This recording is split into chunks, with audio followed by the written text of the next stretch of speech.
Computer, access file, Sierra Tango Alpha Whiskey, Bravo Bravo 05. Security clearance level 3 or above is required to access files. Security authorization accepted. Program complete. Enter when ready.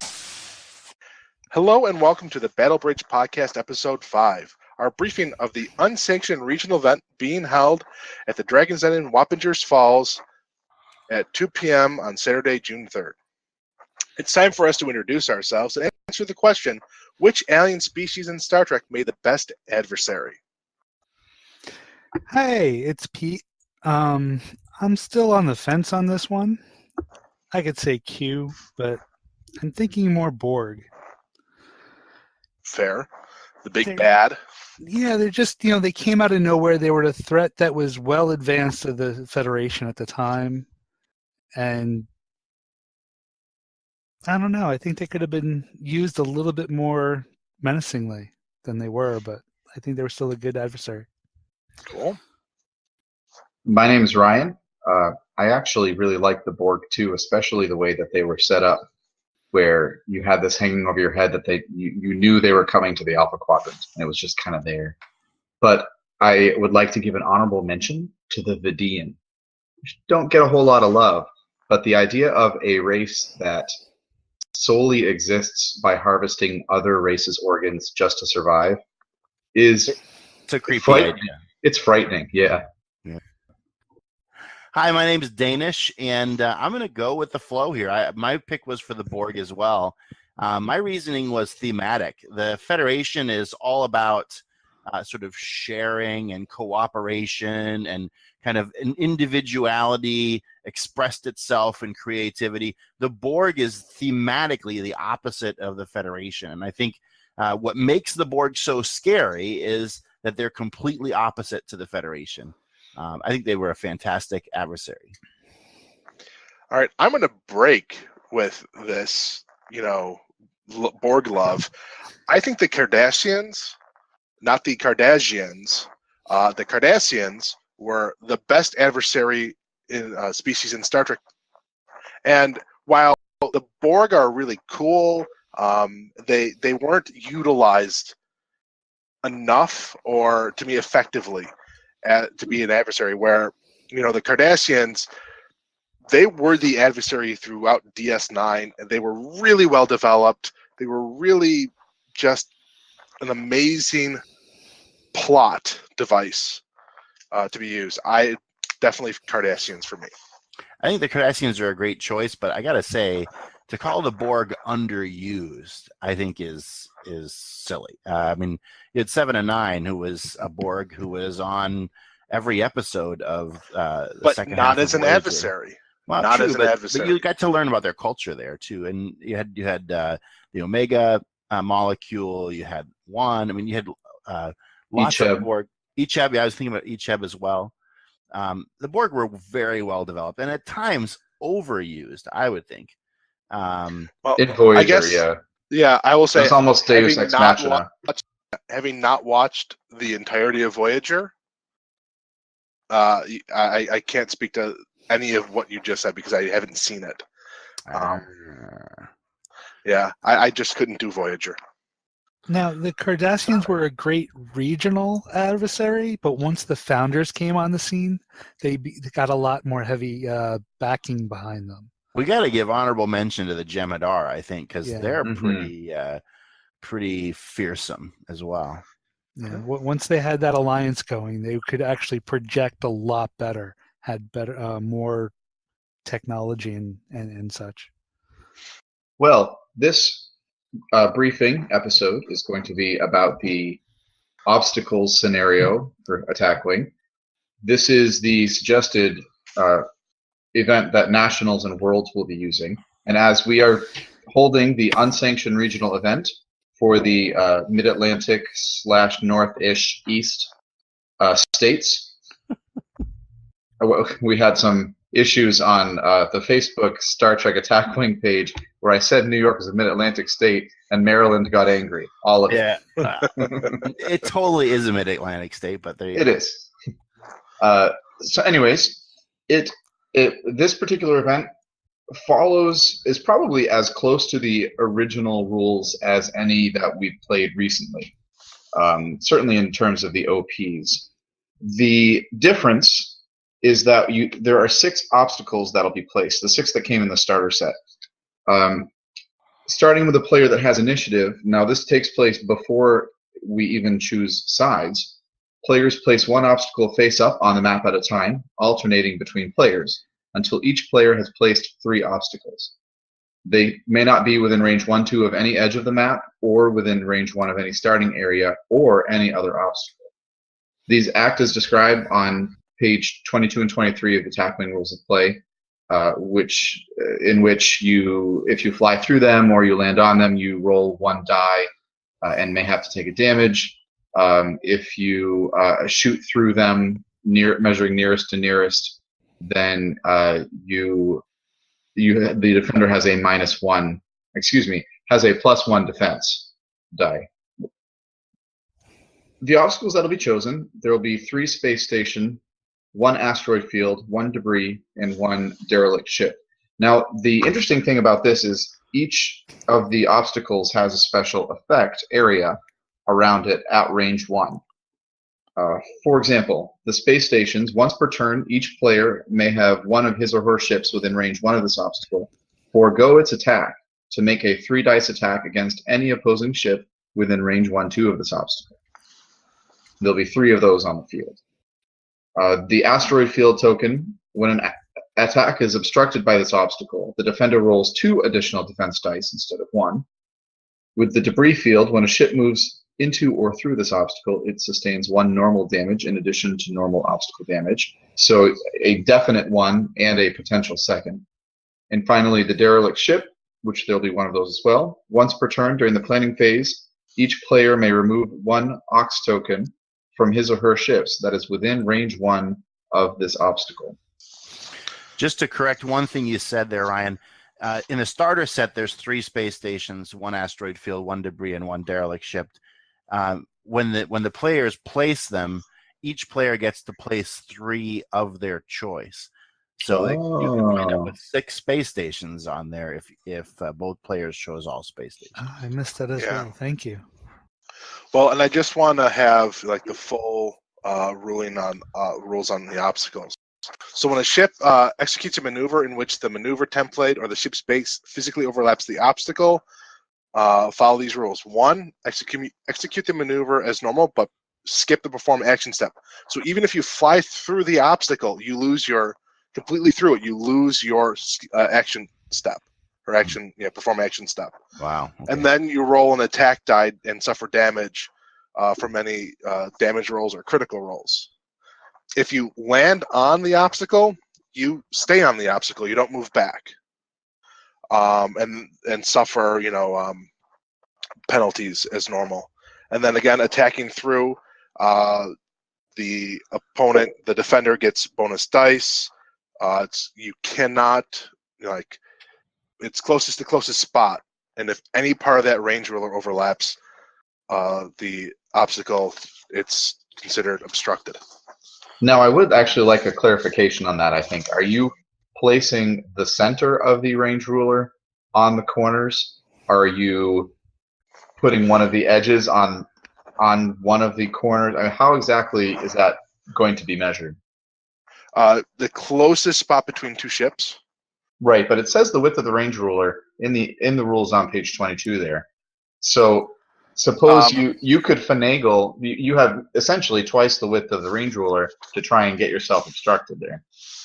Well, it would go the closest spot would be the from the you would put the center of the range ruler at the closest to closest spot. So center of the range ruler. Yeah, center. Check. And you're not allowed to finagle. I did not realize that you stay on the obstacle. You don't move back along your maneuver template. That's an interesting ruling on that. But that's I didn't realize that right? until if you land on it, and any part of your base lands on it. Mm-hmm. I did not read it until I went through and I wanted to check the exact rule book information on the different on obstacles. I'll tell you guys, looking at these obstacles and the special rules attached to the obstacles, my my gut feeling is that the space station winds up being a lot less helpful than maybe we might think it does. Oh, absolutely. It's rolling a 3 dice attack against a ship within range 1 to 2. I don't see how that's helpful. Most of our ships are going to be rolling more than 3 dice. I can only see it being helpful in 2 situations. One, if you are unable to maneuver your enemy into your firing arc, because this is a 360 range. Yep. And then 2, if for some reason you aren't able to attack, so maybe it's really crucial you attack this turn, but you have a weapons malfunction critical, for example, you can forego your attack to do this attack instead. So I mean, there are some situations where it might help, but I don't see myself hanging out around the space station. You see it as a better than nothing kind of situation. If you can't make an attack because they're out of arc, or if you can't make an attack because of some kind of card that's played on you, this is better than not attacking at all. Yes. Also, it does increase your range by about 2 inches, because your range 1 to the token, and then range 2 from that is just a bit longer than range 3. So you could be in range 1 round earlier in theory. I mean, this is unlikely, but it is one of the things that the space station can do. It's my 3rd choice, tied with one of the other obstacles. It's not going to be the one that I'm like, yeah, I got to play this guy. Asteroid Field, the increased defense bonus, that's my 2nd choice. I like Asteroid Field. I think that's a great choice. Getting additional defense, it makes it something that's worth sticking close to. I think so. It's got some value. Yeah, but it's a 2-edged sword, because if you are getting the bonus when you attack back against that same ship, that ship's getting the bonus. Yeah. Yeah, I don't, and you have to be in such a specific location compared to your enemy. It has to be a straight line with the 3 objects. Yeah. My first choice, all-star of these obstacles, is Debris Field, because it messes with options for movement. It could inflict more than 1 damage, and that's not defended against damage. So if you can force your opponent to make the mistake of flying a fighter squadron through it, that could be a token right there. Right. Bye. And I will say that it's only 1 token. I will say it's only 1 token. The damage would happen at the same time. It's not, you take 1 damage and then roll to see if you take another. It'd be 1 token. I see that as probably my 2nd favorite. I actually think the derelict ship is going to be pretty helpful. You've got an action economy situation here where if you're taking any card that requires you to place an auxiliary power token, so for example, Voyager's 360 arc, or Janeway taking an extra of the same token, the Samra Commander, Gul Dukat, Sopek and a crew, so you discard a crew that for its action. Sopek, you take an auxiliary power token and you get the crew back. You could do that every turn with a discard crew. Yeah. I think derelict ship is my number 1 favorite on this scenario. I like the ability to remove an auxiliary power token. It gives me flexibility of maneuvers. I can perform some red maneuvers nearby. But you're still gonna, for that turn, you've lost the perform action stuff anyway, because the derelict ship happens during the planning phase. Absolutely, sure. But I think that it is. It gives me more options, so I like derelict ship for that reason. Yeah, that's my 3rd. I probably will use Asteroid Field, Debris Field, and derelict ship. Yeah, I suspect that'll be for me too. Although space station, it's probably useful to have a space station on the field there somewhere. Yeah, I see that. Hopefully, my opponent will play that. If you bring all 6, you can do it. Interactively, right? Any other thoughts on the obstacles? Well, I just have a couple ideas as we kind of transition from obstacles and talk about our actual fleets. Some of the possible strategies that you might see either be successful or at least be attempted to be successful. I have a feeling you're going to find a lot of people who just kind of treat this as a free-for-all. They will build their fleets the way they would have built it if there were no obstacles, and they will use the obstacles if they find it to be beneficial to them at any time. I have a feeling most fleets that are successful, or most players are probably going to take that philosophy when they come in.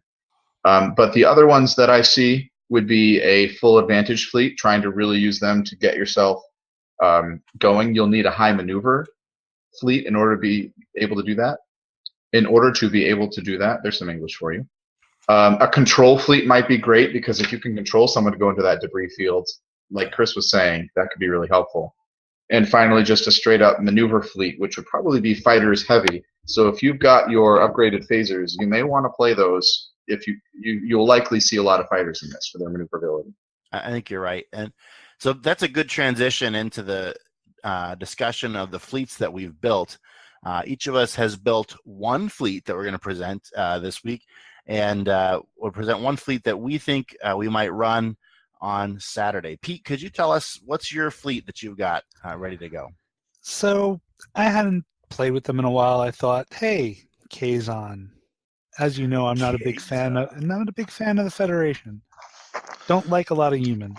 So I thought Kazon. I didn't really have a strategy as far as invoking the obstacles. As Ryan was saying, I'll use them if they become advantageous, but I really don't have a strategy to use them. I don't have cards that would allow me to really to make full use of them right now. Were we going to go over specifics on the fleets, or what we're? Sure. We're going to post the fleet up on the podcast, especially if you watch this on video, but it'll be on our website as well. They can see what your fleet is. So it'd be good to run through it. All right. Let's see. Well, I'm running 4 ships. I'm not sure how I'm going to distribute some of my upgrades at the moment, but I just kind of threw them on there for the show, so I'd have something that was the correct amount of points here. Going with the Nistrum Culla Predator class. Of course, has to have Captain Culla on it. It's his ship. Yeah, exactly. And he's taken on crew. I mean, I actually have crew. Can you imagine that? I never. Wow. Do they actually have actions that they do things? Yes, imagine that. That's if I remember to use them. You know how well that works. I remember how well that works. So Captain Culla has taken on Cardin, and he's sporting a particle beam weapon. So, as an upgrade. How many dice does that particle beam weapon use? That's 5. That's 1 more than the native of the ship. That's not bad. Yep. Then we have the Relora Sancor, which is also a Predator class. So these are the 2 larger. These are the larger ships of the faction. They have limited number of ships, but they have 2 builds. You have the large ships, and then you have the small ships. So these aren't quite as maneuverable as I'd like them to be. Their 2 and 3 hard turns are both red maneuvers. So you're going to be looking for those derelict ships. Yes, definitely. They do have those 180 arcs, though, do they not? Or don't they? You ask me that, and I don't have the card chip in front of me. Let me see. I am looking at a picture, and the base plate is not on the actual template, so I don't know either. Yeah. The Kazon have 180 degree. Yeah, that's what it looks like. Yep. So they do have a nice arc of fire, even though they can't maneuver around very well, but they can fire a lot of things.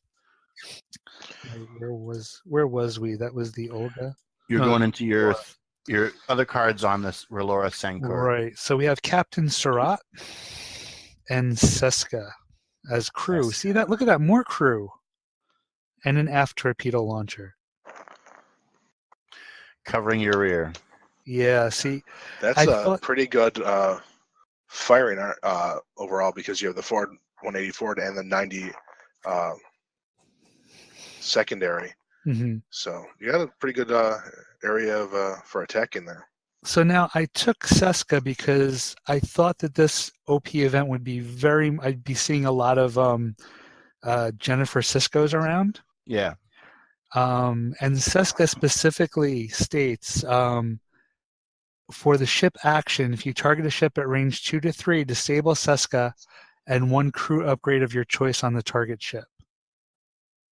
So Is I that don't going know to how. be helpful in the game though against No? Jennifer Sisko, anyways? Jennifer Sisko No. does her action during setup.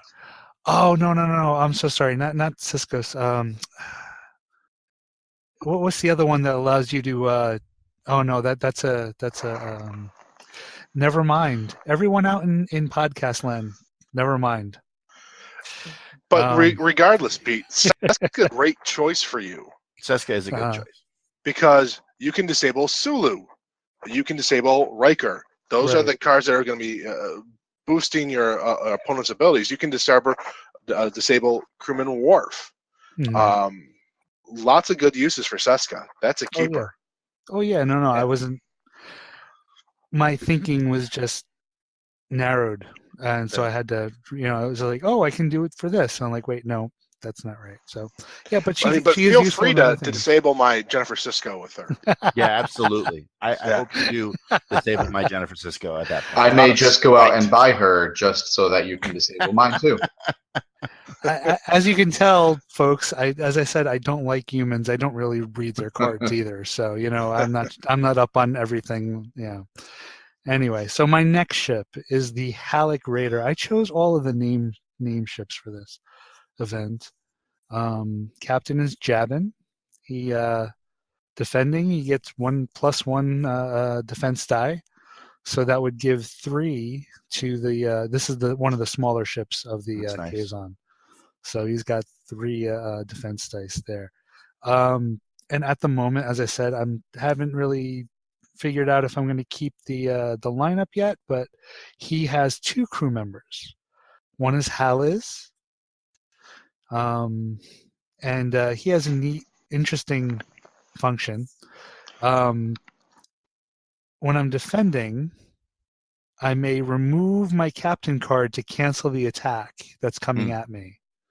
So if someone decides to throw a big bad attack at me, I can, discard the captain card, and then he becomes a captain at a skill of 3. That's excellent if you have people, especially if you have someone playing a discard weapon like a transphasic torpedoes or something like that. Right. So that's your fleet, right? Is that it, Pete, or is there He's got a few more cards? Got a few more. The other crew member is Lorem, and right now on the ship it has photonic charges, which is a range 1 to 2 and 3 damage, and also variable yield charges, which I can disable the card to gain +1 attack die. I think it only works with photonic charges though, so I could possibly get up to 4 attack dice with photonic charges instead of the 3. Yeah, and you get an aux power token for it. Yes, I do. Which you'll be able to get rid of if you land in a debris field. Derelict ship, excuse me. Derelict ship. Yeah. And then the last. Yes, if you fly through a debris field. Chris is really happy to have you do that. Don't confuse me. I might remember that as the proper thing to do. So the final ship I have here is the Nistrum Raider. Again, it's one of the smaller variants, the quicker, more maneuverable the ships. And then its captain is Reddick. Very good. Yep, and that's it for my fleet right now. Excellent. Fear the Kazon. I do, especially when they get replicator technology. Yes, the Klingons of the Delta Quadrant. Any comments for Pete on his fleet, or? Good, good firing arcs on those ships. You're just going to have to be very careful about your movement. Yeah. We found out that running into things is going to be a big issue. Yeah, I think maneuverability is the big concern I'd have for you, Pete, and I think you can do it if you're careful, but definitely be careful with your maneuvers. Yeah, no, like I said, I was thinking to go with the Zindi again, but I was like, I want to play the Kazon. I want to do that. So. All right, great, Pete. Thanks. How about you, Ryan? What do you have in store for us on Saturday? Well, I have a 4-ship build. I wanted to have fun after Drive, which it just left a bad taste in my mouth. So I built a fleet that I don't think I would normally just play it, especially not for an OP. But I want to have fun with it, and I actually think that with this particular event, it could succeed. So I limited myself to original series era ships and cards or earlier. So that or Enterprise. And I wanted to do like the best of each of the factions that are available there. So I'm flying the Mirror Enterprise with Jonathan Archer as the captain. This is kind of nice because if I have a target lock, I gain an attack die. That's the ship ability. And Jonathan Archer allows me to take an Ox Power token to convert a crit to 2 hits. Now, especially against a high shield target, that's going to be really helpful. I took 2 weapons on that, actually. I took Phaser Barrage because this is an interesting one. It allows me to roll twice in a turn. I disable the card to perform the attack. If I roll at least 2 hits or crits, I get to roll an additional 3 attack dice. Right. Now, if I'm adding the +1 for having a target lock, which I don't need to spend for Phaser Barrage, that gives me 4 dice to try and get 2 hits or crits with. On my second ship, which is one of the Zindi insectoid ships, the Orasan, I have as the admiral on that ship, Kayafat Amansor, or however it's pronounced, which as a fleet action allows any ship of mine to gain a defensive die and an attack die. So now I'm rolling 5 dice on Phaser Barrage, and I only need 2 hits or crits. Now, it does specify during the roll attack dice step, so it's not, I can't convert battle stations, can't spend a target lock to reroll dice, but there's a decent chance that I'll be able to go ahead and roll those 3 additional attack dice and make that an 8 attack, or 8 die attack, which is kind of neat for a ship that only costs a total of 34 points. Yeah, way to go. And to have the additional secondary weapon of photon torpedoes, which I may get rid of. But on the Orasan, like I said, I have Kayafat Amansor. I also have Degra as the captain because I wanted that additional attack die for secondary weapons. Now, since I put the pulse-firing cannon or particle cannon on there, that's an actual +2 attack dice. And that card is kind of interesting because I get to, if I hit with the first attack on pulse-firing cannon, particle cannon, I get to then take a second attack at half the dice with the same card. So I'm adding 2 attack with Degra to push it up to 5. If I were to choose to use Kayafat Amansor on this ship itself, then that would be up to 6, and that would allow me to roll a second attack of 3, should that be the case. That's also nice because it is only a disable. I don't have to spend a target lock, so I have 6 dice with a target lock to try and get a hit, just 1 hit, and then I get to roll 3 more dice after that. So those 2 ships alone, I actually think are kind of neat. Each of them are 34 points, and that left a lot of room. I decided to take the Kumari, the Andorian battle cruiser, You don't as see that one very often. No, you don't. But I took it as a support ship, so I threw Thylak Shran on there. This has got great synergy. These 2 cards, and they came in. This is the captain that came in the pack. The ship itself allows you to perform an evade or scan action, even if there is an Ox Power token next to your ship.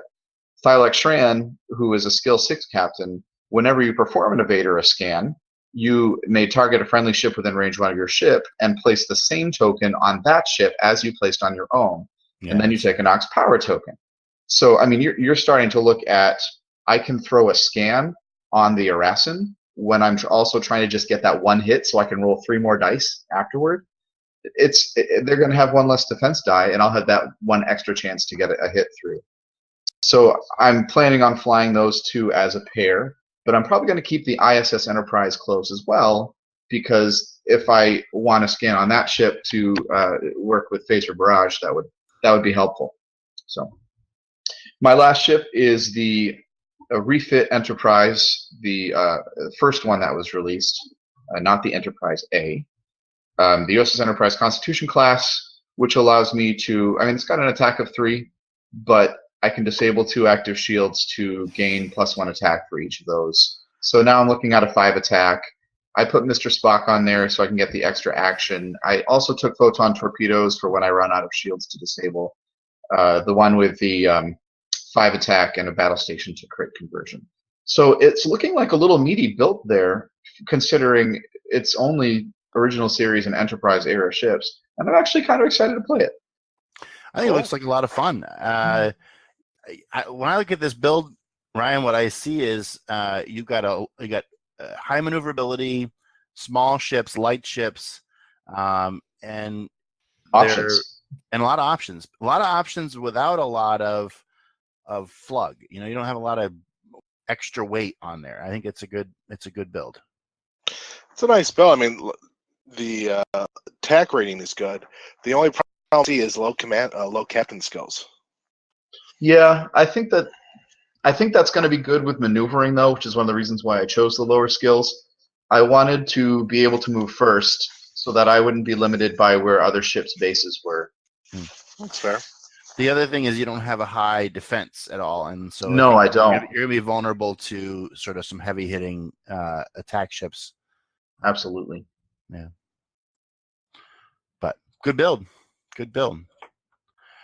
All right. Well, I guess we're on to mine. Let me see if I can find mine. So I am running 3 ships. I'm running the USS Bellerophon in its sort of unhittable Bellerophon mode. I've got the Bellerophon captained by Robert DeSoto. The Bellerophon itself lets me, when defending, disable 2 of my active shields to cancel one of the attacking ship's hit results. And I've got enough shields with 5 shields to make that a usable option at least a couple of times. DeSoto lets me reroll a number of my defense dice equal to the number of crew upgrades assigned to my ship. I've got 2 crew assigned, so I can reroll up to 2 defense dice, which is fantastic. I put Sulu on board. The Sulu that allows you to add 2 to your agility for the rest of the round and lets you convert 1 battle stations into 1 evade.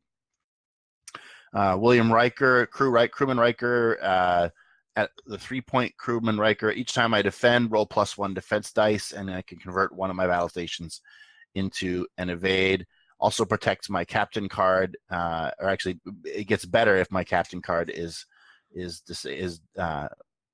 disabled. So that's a good thing, considering that we could be seeing some Gulma Dreads out there. The Bellerophon sporting the dorsal phaser array, giving me a 360-degree firing arc, and a systems upgrade to give me an extra shield. So that's a tough ship, and I also like it's hard to hit. It's going to be a really tough ship to hit. And the other thing I like about it is the Intrepid class with its 6 forward means that I might be able to jump in and do some damage to somebody's cloaked mines if they wind up running those. So anyway, that's my that's why the Bellerophon. I'm also running the USS Enterprise A. I love the USS Enterprise A. I think it's a fantastic ship. When attacking during the roll attack dice step, if there's a scan token beside my ship, I get an extra attack dice, or +2 if the ship I'm attacking is cloaked. Spock is the captain. I can perform a target lock or scan as a free action each round. I love Spock. I've never played Worf in an OP event. I'm looking forward to playing Worf. Crewman Worf at 5 points. When defending, I can disable him, and the attacking ship rolls 1 fewer attack dice, can't spend battle stations or target lock tokens to modify its attack roll, and my ship rolls its full defense dice in spite of the presence of any scan tokens beside the attacking ship. I think Worf is a fantastic card. I've been wanting to play it. Now I'm going to get to do it. That one's going to work really well against my build. Yeah, I think so. Because you're getting a lot of tokens, and Worf is the anti-token man. Exactly. Elizabeth Shelby is on there just because I love her. She's amazing. +1 defense dice against Borg, which I'm probably not going to see any, but she gets to re-roll a blank for 2 points. I love having Shelby around. Jennifer Sisko is on this ship as well, getting rid of or disabling 2 upgrades of my choice on an opponent's ship during the setup phase. I got upgraded phasers to give me +1 attack die and also help me deal with fighters. And I put multi-adaptive shields on as a tech, which gives me +1 defense dice when defending. And I roll full defense dice in spite of a scan token, which Worf also does. But I also roll my full defense dice against any minefield tokens, if there's any that are still left behind. So I've tried to do with the Enterprise A is give it a little bit extra defense than it has now with Worf and multi-adaptive shields and Shelby. It's got upgraded phasers to plus its attack, and Spock makes the attack work better. And Jennifer Sisko to be my ace in the hole at the beginning of the game. Finally, I'm running the first wave attack fighters with the Galor class phaser banks. I had the aft disruptor wave cannons on there, but I took it off in order to get Sisko. So it's just got the Galor class phaser banks, which gives me a +1 attack on my primary weapon and lets me attack at range 1 to 3. Those Hidekis, they maneuver really well, not as well as the Fed fighters, but still pretty well, and they're faster than the Fed fighters. And those at the event. Any thoughts for me on my build? You forgot your resource. Oh, and I'm running the co-pilot resource. I'm sorry, thank you. Running the co-pilot resource. I love the idea of being able to re-roll an attack or a defense dice, and I also love the ability to put an evade or a battle stations token beside my ship 5 times. That's awesome. This is a really good build. I played against it for about 20 minutes because that's all the time we had. Yeah. With the addition of Jennifer Sisko, it's going to be tough to go up against. I mean, you're hard to hit, and you're hitting back pretty strongly. Yeah, this build is intimidating, Danish. It really is, and I'm looking at it and I'm thinking to myself, what's my first target? And I don't know. I don't know which one I'm most afraid of, and that's because I'm afraid of all of them. Yeah, that was one of my hopes there too. If you go after the Bellerophon, it's going to be a long slog before you get it. The Enterprise A is a good target, but it's also defending pretty well. Most folks will go after the fighters first. I get that, but I think that the other 2 ships will be a good deterrent or a good destruction wave against folks going for my fighters. Yeah, I agree. Now, I do think that fighters are far less worthwhile than they used to be with the advent of the things that just kind of steamroll them. But I really still think that this is the way to build your attack fighters. The only thing I like to add is that flanking attack, which allows you to combine the attack dice of another ship with yours, because you can be rolling 11, 12 dice and not even be blinking. I think I know that Chris is running upgraded phasers on all of his ships, and so that's my terror when it comes to the fighters is facing Chris's upgraded phasers. But I am. I guess that's bringing it to my fleet. Go ahead. So I have the Defiant NCC 1764, captained by Mir Riker, the one that you get the tokens for target lock, battle station, and evade that you can then use later to perform free actions. That's a phenomenal captain. When I saw that in your build, I went and looked him up because I don't have assimilated target prime that he comes on. What a captain! Yeah, he's great. Well, he is the best mirror universe, the nearest thing to Picard. Yeah, yeah. And then Jennifer Cisco to, slow down my opponent's start game, and to give me, a tech slot that I apparently didn't use. But it's really, she's a slow down my opponent's first couple of moves. Then Riker from the Pegasus to make my skill 7 captain a skill 10. Whoa. And Because I just am so, it always makes me happy to see the Mirror and the Prime Universe guys on the same ship. I think I love that. That tickled me too. While we're on this subject, I think that the one card I would like to see most is Thomas Riker. Yeah, I've been waiting for that. I was just thinking about that.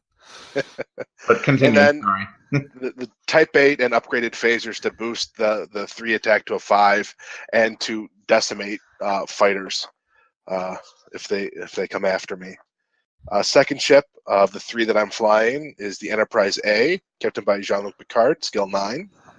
He's bringing along crewman Spock, so I take the scan token to get the benefit from the named ship ability, and then I get free battle stations actions, basically. Sakona to give me some cheaper weapons, and Ilya because you never know what's going to happen with maneuvers. Sorry, Ilya. And then again, Type 8 phasers and upgraded phasers to boost the attack even more. And lastly, a sculpt that I love for some reason, the Pegasus. Captained by Khan Singh, not Gen Con because I don't have him. He's bringing along Natasha Yar to get some weapons, his buddy Jokum, so that when I do spend when I use my co-pilot resource to give this ship its battle stations, I can use the ability to convert those battle stations to crits from Singh and draw 2 cards to choose the best for me, worst for you results for those crits. Then 2 cloaked minds to further disrupt movement, and of course Type 8 phasers and upgraded phasers to make it worthwhile to fly the Pegasus because it only has 2 native attack. And again, co-pilot resource because it gives me the battle stations. It's a great fleet, Chris. I mean, having Type 8 phasers and upgraded phasers on all 3 ships is a killer. Yeah. I'm very worried to face all 3 of you. Cloaked Minds, Jennifer Cisco. The one card I don't understand you bringing, and that doesn't make any sense to me, is Ilya. I think that, did you have just 4 points to burn there? Or, Ilya, she comes into effect if you overlap somebody else's base. So it basically helps you with collisions. But that seems to me like a rare enough event that that's 4 points that could be used in a better way. I've gone back and forth on what to put on there, and I really in our game that we played, I crashed into you. Yeah. And I lost. I mean, that was critical. And right. So you do have her on the same ship as Captain Picard, and yep. You don't want to lose Picard's perform action step. So I get that. I guess okay. Yeah. All right. It's I don't want to lose the perform actions, and with all the other stuff going on with hampering movement with the obstacles, I just feel that it's important that I don't get caught up in I ran into somebody now because I didn't want to fly into somebody else or into something else. This is a general high quality attack fleet with skill 10, 9, and 8 captains, and all the ships can have battle stations and target locks, so I got nice quality there. That's kind of how I went at it. Way to go. Hope I not to play you. Oh, come on. It's going to be first round for me because that's the way we always do. Randomly.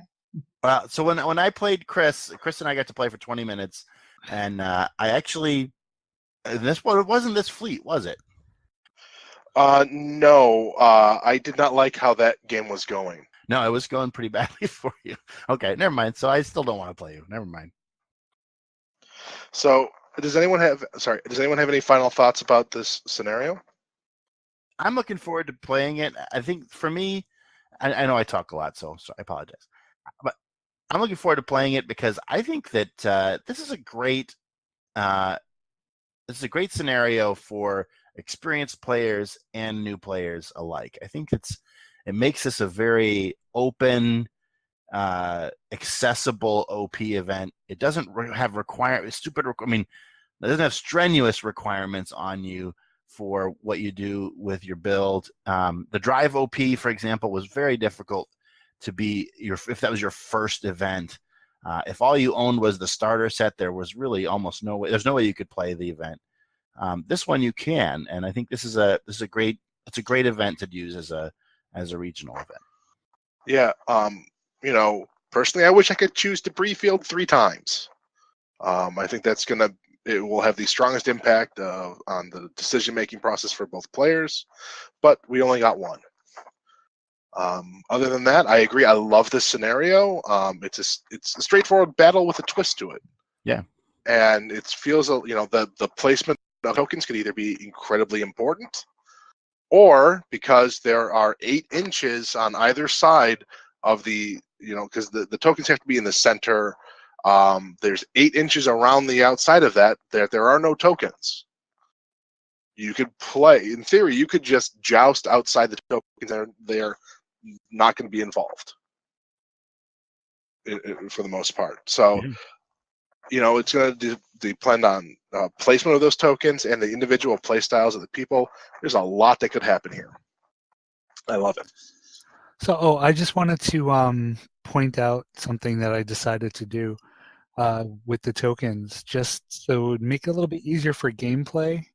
I took the sticky part of a Post-it note, and I just wrote like the effects of each token and put it on there, so that instead of going, oh wait, what does this one do again? Yeah, it's right there on the token. And then it comes right off and doesn't hurt the token. So you can, for the next time you want to use it, it's perfectly fine. Good call. I just wanted to say 2 reminders for those who may be curious about as things start up. The way that obstacles are placed, this actually occurs before player 1 and player 2 are chosen. And as it says in the rules, the player with the highest initiative will put down the first token, and the second highest initiative will place down the second. Once that's done, the person who does not have initiative is the one who actually gets to choose whether they want to be player 1 or player 2. So they see all the obstacles on the field, and then they choose which one they think will be most beneficial to them. So keep that in mind as you are placing your obstacles. And then the other one that I want to say for determining initiative, because I know that I always forget this, just figure I mention it. Initiative is if both players have the same faction, then the initiative is based on the most expensive ship in your fleet. Okay, cool. I also believe it goes to if you spent less on your fleet, you always have initiative. Yes, that is correct. Notice, Chris. Is a tiebreaker. Notice that. Yeah, I saw yours. Chris's fleet is 129 points. So is mine. Yeah, I saw that. Our website is tinyurl.com/STAWBB. Check out our other episodes, images, and information about events, dates, and locations. And now it's to Pete in the news booth. Our podcast is now being hosted on archive.org. This is going forward. Our next bit of news, the Unsanctioned Northeast Regional event is going to be held at the Dragon's Den in their new location at at 939 Route 376 in Wappingers Falls, New York. And the zip code there is 12590. And that's going to be this Saturday, June 3rd at 2 p.m. We hope to see new faces and old. And let's see, our item number 3. I didn't number them, but I'm going to number them now. Item number 3, the Unsanctioned Southwest Regional event is going to be held on June 3rd also. They're going to be held at 11:30 in Fremont, California at the Game Castle. And for directions, it's about 45 minutes southeast of San Francisco. So if you're in the area, you can check that out as well. And our fourth and last item of the day is our next official OP event is scheduled for August. So at that time, so before then, we'll be discussing some homebrew events on future episodes of the Battle Bridge. All right. Thanks, Pete, for that news. And that brings us to the end of our Star Trek Attack Wing Battle Bridge episode number 5. We've been giving you a briefing on the Unsanctioned regional event here in the Northeast. Thank you so much for listening. Hey, you know, Star Trek is a fantastic show, and it's a show of optimism and hope. And we are optimistic, and we hope that you'll listen to our podcast. Send us any comments that you have. And also, we'd love to see you at this Unsanctioned Northeast Regional event this Saturday in Wappingers Falls. It's going to be a fantastic time. We do hope that you come and enjoy spirited competition, but with a fantastic, friendly atmosphere. Hey, thanks for listening, and we'll see you soon. Bye-bye. Bye. Take care, everyone.